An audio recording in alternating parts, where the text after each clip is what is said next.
एक लड़का था, नाम था रोहित। पढ़ाई पूरी कर चुका था, लेकिन किस्मत ने उसका साथ नहीं दिया। महीनों से बेरोजगार था, ना नौकरी मिली थी और ना कोई सहारा। घर वाले ताने मारते थे और दोस्त भी दूर हो गए थे। एक दिन रोहित को एक दूर के रिश्तेदार ने अपने गांव बुलाया। उन्होंने कहा उनके पास एक पुरानी हवेली है जिसमें एक कमरा खाली पड़ा है। रोहित के पास और कोई चारा नहीं था, वो उस हवेली में रहने चला गया। हवेली पुरानी थी लेकिन देखने में सही थी।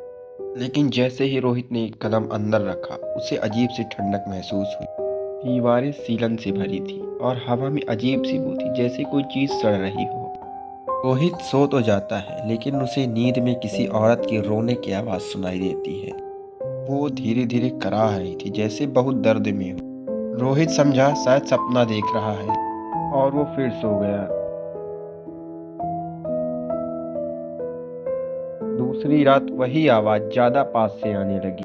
अब वो सुन सकता था कि कोई फुसफुसा कर कह रहा है, "तू भी चला जाएगा मेरी तरह।" रोहित डर गया और उसने भाग करके निकलने की कोशिश की, लेकिन दरवाजा बंद था और चाबी खुद ब खुद गायब हो गई थी।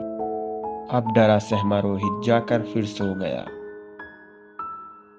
तीसरी रात जब रोहित सो रहा था तो उसे लगा उसके बिस्तर के पास कोई बैठा है। उसने आंखें खोली और देखा एक औरत जिसकी पूरी सफेद पड़ी हुई शक्ल उसको फटी आंखों से देख रही थी। वो औरत बोली, मैं भी कभी तुम्हारी तरह यहाँ आई थी नौकरी ढूंढने, पर अब मैं इस कमरे की हो चुकी हूँ और अब तुम्हारी बारी है। अगली सुबह रोहित को होश न था और गांव वालों ने उसे जंगल में पाया। जब गांव वाले हवेली में गए तो उन्होंने देखा वहां कोई हवेली नहीं थी जहां रोहित ठहरा था।